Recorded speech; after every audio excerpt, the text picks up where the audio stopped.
그 학생들 간의 갈등이 있어서 이거를 학교 차원에서 조사를 했더니 그 가해 학생으로 지목된 아이의 엄마가 와서 그냥 막 한두 시간 막 뭐라고 해야 되는데 그 담당 선생님도 아니야. 심지어 교감 교장은 나타나지도 않고 학생부장도 없고 그리고 또 그 두 선생님이 기간제다 보니 더 보호를 못 받고 애초에 보신주의가 강한 교장이나 교감 같은 경우는 니들이 알아서 해, 난 책임 안 져. 이런 사람들이 생각보다 교직이 많고 내 아이가 뭘 잘못했다. 네. 학교에서 뭐 있어. 그러면 이제 그 부모들 법을 잘 아는 부모들은 네. 절차를 지켰느냐, A부터 Z까지 잘 지켰느냐, 그 과정에서 조금이라도 위협이 될 만한 언행은 없었느냐, 수업권은 지켜졌느냐, 이런 식으로 하나 이렇게 들어오면 수업권을 지켰어도 다 했어도 야마 라는 한마디 때문에 완전 다 뒤집어진 거지.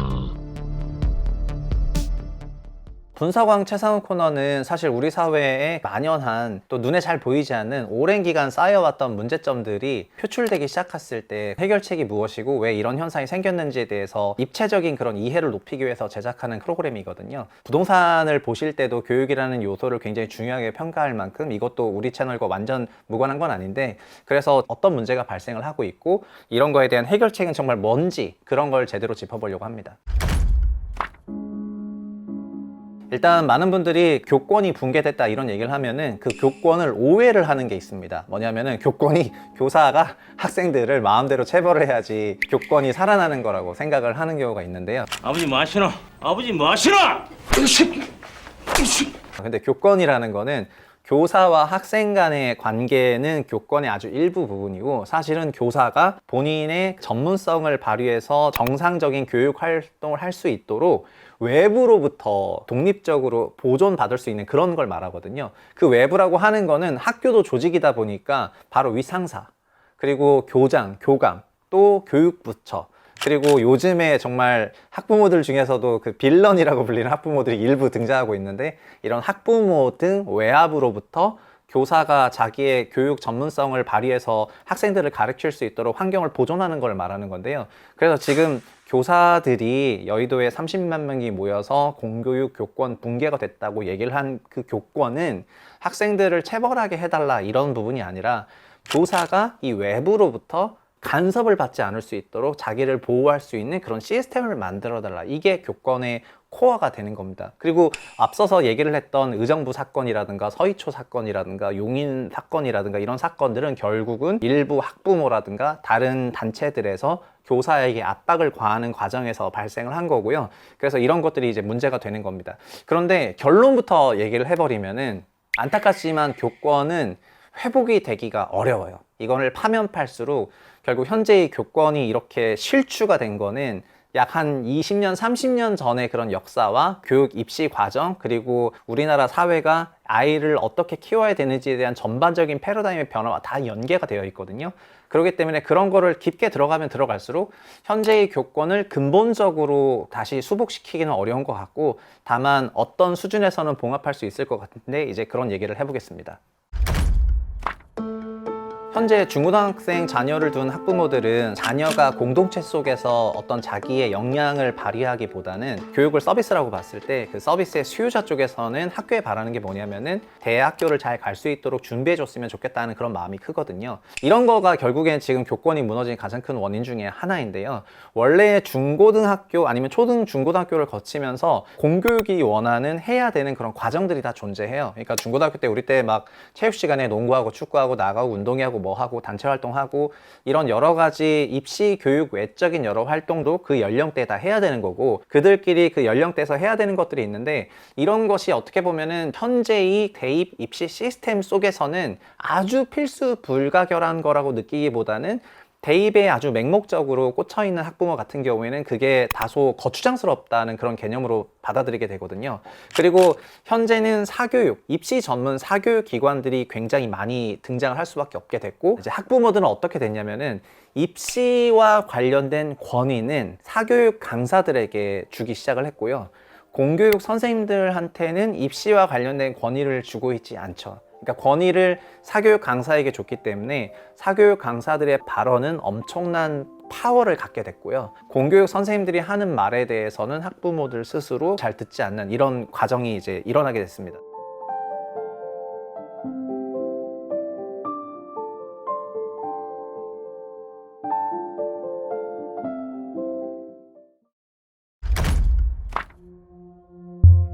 저는 70년대생인데 70년대생과 80년대생 그 이후부터 굉장히 달라지는 과정이 있었는데요. 우리나라 교육이 크게 패러다임이 바뀐 거는 IMF 때였는데요. IMF 이전까지는 그냥 학교에서 학교 생활 열심히 하고 그래서 선생님이 학생에 대해서 뭔가 지도를 하게 된다면은 그거는 무조건 들어야 되는 말이고 학부모 입장에서 학교를 가는 게 굉장히 부끄럽고 학생도 엄마가 오는 거에 대해서 굉장히 부끄럽다고 생각하고 이러면서 생활을 했거든요. 근데 그게 됐던 이유는 그 당시에 대학교를 가거나 취업을 하게 된다면 만 65세 정년까지 회사를 웬만하면 다 다닐 수가 있기 때문에 대학교를 갈 때도 자기 전공, 내가 뭘 좋아하나, 그림을 좋아하고 수학을 좋아하니까 건축과를 갔는데 이게 IMF 때부터 끊어져 가지고요. IMF 때 사오정이란 말이 나오게 되는데 45세 정년이기 때문에 이제 민간 기업에 갔을 때는 장기 근속이 안 되게 되고 자연스럽게 그때부터 우리 사회 전체적으로 전문가를 선호하는 형태로 패러다임이 변화를 하게 돼요. 그럼 전문가라는 거는 의사나 변호사 같은 그런 사자 직업을 말을 하게 되는 건데 이 사자 직업에 가장 특화된 입시 서비스를 제공하고 있었던 것이 그 당시에 대치동이었고 그래서 그때부터 학원가를 중심으로 한 그런 전문 직군이 되기 위한 서비스 수요가 폭발을 하게 되는 겁니다. 그러면서 자연스럽게 입시 학원이 대입이라는 권위를 가져가게 되는 패러다임 시프트가 존재했고 그게 지금까지 이어지게 되는 거예요. 그리고 이 과정에서 대입 제도도 바뀌었어요. 과거에는 정시 중심의 입시 제도였는데 이해찬 세대를 거치게 되면서 수시가 부각을 받게 되고요. 박근혜 문재인 정부를 두루두루 거치게 되면서 이제는 학생부 종합전형, 학생부 교과전형이라고 하는 이런 수시가 전체 대입에서 거의 80%에 가까운 거를 다 수시가 차지하게 됐습니다. 근데 이 수시라는 거는 뜯어보면 뭐냐면은 교육 외, 그러니까 원래 초반에는 내신만 보자는 컨셉이었는데 내신이 아니라 교과 외 활동도 열심히 하는 것이 두루두루 학생에게 좋다라는 얘기를 하면서 교과 외 활동을 종용하게 되는데 그러다 보니까 자연스럽게 그 교육 과정을 먼저 선행으로 맞춰야 되는 과정이 있어야 되고 중고등학교 때 배울 걸 다 배워놔야지 교과 외 활동을 하니까요. 그래서 어떻게 되냐면은 초등 6년, 중고등 6년이니까 총 12년이잖아요. 그거를 초등 1년부터 중3 9년 동안에 이 12년의 정규 교과 과정을 다 단축해서 하려는 노력이 있게 돼요. 그러면은 아이가 평상시보다 약 1.3배 정도의 학업 성취도를 해야지 고등학교 3학년 기간이 비게 되고 이 기간 동안에 교과 외 과정을 하게 되거든요. 그래서 이거를 세팅하는 과정을 거치게 됩니다. 근데 이게 왜 가능했냐면은 2000년대 이후부터는 학부모들도 고학력자가 돼요. 고학력 학부모이면서 출산율도 낮아졌기 때문에 자녀에게 높은 사교육비를 쓸 수가 있게 됐고요. 그래서 돈과 시간과 그거를 스케줄링을 할 수 있는 역량이 발휘되니까 이런 학부모들이 집단 행동을 하게 되는데 불평등한 어린 시절이라는 책에 보면 정말 이런 얘기 많이 나오는데요. 그러니까 이건 외국에도 그렇고 우리나라도 그렇고 계속 나오는데 학부모들이 고소득화, 고학력화 되면서 어느 나라나 예외 없이 이 콘서티드 액션을 합니다. 집단적으로 스케줄링을 짜고 집단적으로 짠 스케줄링은 매우 꼼꼼하게 또 촘촘하게 박혀있기 때문에 이거가 입시를 가기 위한 가장 최적의 맵인데 그 맵을 일반 공교육 학교가 뭐 해야 됩니다 라고 간섭하게 되는 부분에 대해서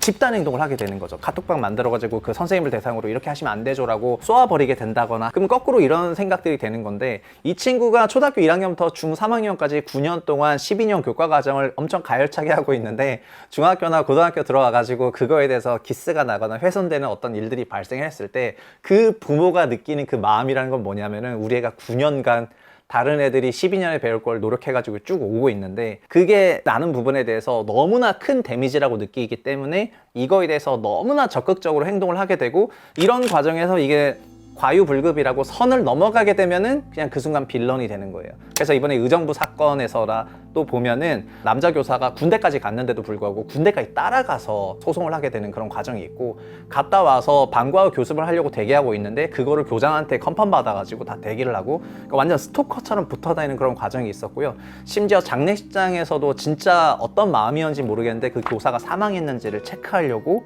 그냥 조문하러 간 것도 아닌데 그 장례식장까지 방문하는 이런 사건들이 있었거든요. 그러니까 환경적으로 꽉 찬 스케줄 그리고 입시 시스템이 수시 중심으로 바뀐 거 이런 거에 학부모들이 최적으로 적응을 하면서 학원 선생님들에게 권위를 부여하고 그 자기네들의 커뮤니티에 권위를 부여했지 학교에는 권위를 부여하지 않았거든요. 그러니까 그 다음부터는 학교 관련 모든 것들이 걸림돌이기 때문에 여기서부터는 선생님들에게 줘야 될 권위가 없어지고 이게 교권의 붕괴인 거예요. 그리고 이건 학교 내부적으로도 또 변화가 있습니다. 가뜩이나 외부에서도 이렇게 변화가 있는데 최근 학교의 우리나라 교육 종사자의 총수는 21년 말 기준으로 50만 명 정도가 되는데요. 그 50만 명 중에서 정교사는 약 44만 명에서 이게 수가 감소하고 있습니다. 학생 수 자체가 줄어들고 있기 때문에 정교사 수는 줄어들고 있는데 현재는 기간제 교사 비중이 13% 정도 됩니다. 담임이라는 게 결국 학부모를 만나야 되는 그런 직업이다 보니까 전체 학교에서 기간제 교사가 담임을 하는 비중은 더 늘어나서 이게 힘든 일이 되는 거잖아요. 기간제 교사 수는 13%인데 기간제 담임 비중은 30% 정도 되는 거의 3배 이상 높거든요. 새로 왔다더니 기본 스펙도 안 되는 기간제 교사가 어디서 기본을 따져요. 주제넘게. 근데 그 기간제 교사분들이 학교 안에서도 위계가 그렇게 되어 있는데 외부의 학부모가 봤을 때는 가뜩이나 자기네가 생각했을 때 교육의 전문가는 자기고 학원 선생님인데 학교 안에서도 선생님이 이렇게 나눠져서 기간제 교사가 담임으로 올라오게 되면은 더더욱더 가혹하게 집단 행동을 하게 되고 엄청나게 과열되는 형태로 나타나게 되는 거예요. 그러니까 한두 명이 아니라 선생님에게 다이렉트로 20, 25명 되는 학부모가 동시다발적으로 얘기를 한다고 하면은 저도 악플에 굉장히 마상을 입는데 그런 수준이 아니라 아는 사람이 계속 연속적으로 해버리면은 내가 진짜 뭘 잘못하고 있나? 내가 진짜 교육 전문가가 아닌가? 막 이렇게 생각을 하고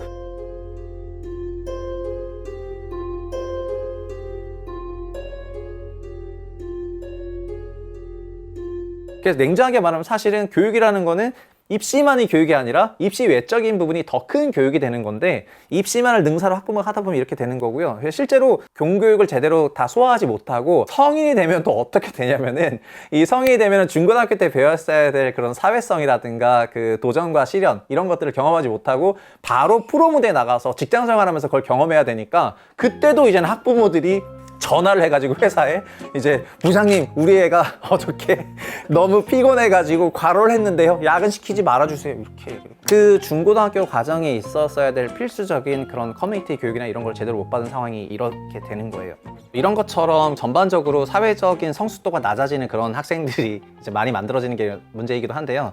근데 이런 얘기를 하고 싶어요. 사실은 입시 위주의 교육이 된 것은 결국 그 아이가 그 사람이 청년 기간에 얼마만큼의 소득을 올릴 것인지에 대한 그런 고민에서부터 시작이 된 거고요. 전문직을 선호하게 된 건 역시 결국은 다 돈 문제이거든요. 결국 우리는 굉장히 많은 돈 문제를 교육에 비춰서 좋은 직업이라든가 직장을 갖도록 하는 그런 과정으로 풀려고 하고 있는데 안타깝지만 이렇게 굉장히 교육에 올인하고 입시 위주로 하더라도 현재 우리나라 사회가 갖고 있는 인구 감소적인 분위기 속에서 기업들의 투자들은 해외를 중심으로 이루어지고 있기 때문에 국내 취업문은 점점 더 좁아지고 있고 좋은 인서울 대학교를 가더라도 그들 중에서 10분의 1들만 우리가 선호하는 화이트 칼라 일자리를 갖게 되다 보니까 그렇게 치열한 경쟁을 했지만 여전히 90% 정도 되는 사람들 같은 경우에는 고학력 실업자가 되고 있거든요. 그러니까 이 안은 더 치열해지는 거예요. 더 많은 자본력을 가지고 더 많은 사교육을 시켜서 그리고 그러다 보니까 그 학생들 역시 더 많은 프레셔를 받고 그 프레셔들이 학생들 역시 공부를 받는 과정에서 사망사고가 많이 일어나는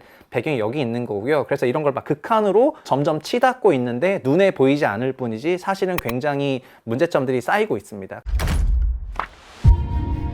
그런데 이거를 그래서 풀려면 결국 교육, 입시제도 한두 개 풀어가지고 이 문제는 절대 안 풀리고 입시제도라는 거의 그 기저에 결국 평생 소득에 대한 문제가 있는 것이고 그 평생 소득에 대한 문제는 결국 직장 생활 기간의 소득도 있지만 연금까지도 연결된 거다 보니까 이 문제는 단순히 대입 입시를 어떻게 한다고 해서 선생님들에 대한 교권을 어떻게 한다고 해서 풀리는 문제가 아니라 그 기저를 진짜 다 뜯어 고쳐야지 되는 거고요. 나라를 새로 세워야 되는 수준이다 이렇게 말씀을 드리겠습니다. 그래서 제가 초반에 이걸 파면 팔수록 교권 문제를 해결하기가 어려운 것 같다. 근본적으로는 이렇게 말씀을 드린 겁니다. 그러나 근본적으로 해결할 수 없다 하더라도 부분적으로는 해결할 수가 있는데 첫 번째는 그 공교육 교사들의 교권이 붕괴된 부분이 외부의 간섭에 다이렉트로 협상을 해야 되는 부분인데요. 이거를 자동차 보험으로 비유를 하고 싶은데 우리가 차량 추돌 사고가 나게 되면은 운전사끼리 서로 싸우는 것이 아니라 보험사를 통해서 중재를 하잖아요. 그래서 이런 선생님들이 어떤 제3의 기관을 통해 가지고 중재를 하면 될 것 같습니다. 현재 시스템은 교장이나 교감이 학부모와 얘기를 하면 되는데 교장이나 교감도 이 부분에서 빠져가지고 교사한테 직접 해보라고 하니까 교사는 가뜩이나 다른 걸 해야 되는데 그것까지 하게 되면서 많은 푸시를 느끼고 있는 거고, 해외에서도 교사들끼리 서로 이렇게 노조를 가입하고 하는 이유는 이런 여러 가지 쟁송에 공동 대응하기 위해 가지고 하는 부분이 있거든요. 그래서 해외적인 부분에서도 어떻게 이 문제를 처리하는지에 대해서도 뭐 나중에 네프콘에 정리를 하면은 그걸 자세히 보셨으면 좋겠고요. 구조적인 교권 회복은 어렵지만 작은 교권 회복은 가능하고, 그걸 위해서 노력을 해야 될 것 같다. 입시뿐만 아니라 단체 생활에서 해야 되는 공교육적인 부분이 분명히 존재하고, 그런 부분에서는 누가 뭐라고 해도 교사와 학교가 훨씬 더 전문가 집단이거든요. 그래서 이 전문가 집단이라는 거에 대한 권위를 부여할 필요가 있다고 이번에 새삼 느끼게 되었고요. 그리고 이렇게 입시 매몰적인 부분에 대해서도 그동안에는 이런 것들이 충분한 아웃풋을 줬기 때문에 거기 과몰입하는 거에 대해서 어느 정도 명분과 이유와 근거는 있었다고 생각을 하는데, 지금 우리나라 거시경제 환경과 기업체들과 장기적인 변화를 본다면은 이것도 이렇게 과몰입하기보다는 어느 정도 다른 백업 플랜들을 많이 학부모들이 또 생각해야 되는 그런 시대가 된 것 같거든요. 그래서 이 이슈를 정말 교육부 장관 한 명한테 뭐 풀도록 하면은, 제가 생각할 때는 어떤 교육부 장관 그 할아버지가 오더라도 풀지 못하고 생애주기 전체의 소득 시스템, 연금까지 엮는 그런 형태의 그런 깊은 접근을 하면서 이거를 풀어야만 이 문제가 풀릴 거라고 생각을 합니다. 영상을 통해서 이 주제에 관심이 있으신 분들은 네이버 프리미엄 콘텐츠에 또 길게 조사를 해놨으니까 그걸 보셨으면 좋겠고요. 많은 교육 전문가나 아니면 학부모분들도 이 저희 채널 구독자분들이시기 때문에 댓글에 본인들이 생각하는 여러 해법이라든가 그런 것들을 공유하게 된다면 또 그런 것들이 모여서 또 하나의 좋은 집단 지성이 되기 때문에, 저는 사람들의 집단 지성이 선한 의도로 발휘됐을 때 그게 작동한다고 믿거든요. 그래서 댓글을 자연스럽게 남겨주셨으면 좋을 것 같습니다. 오늘 굉장히 무거운 주제를 전달을 했는데, 사실 이런 주제도 부동산 채널에 다루는 게 적합하냐 뭐 이런 고민이 있을 수가 있지만, 결국 이것도 다 우리 사회가 가져가야 되는 그런 숙제고 문제고 풀어야 될 점이라고 생각해서 분석해서 다뤘고요. 다음에도 또 다른 재밌는 주제로 찾아뵙도록 하겠습니다. 감사합니다.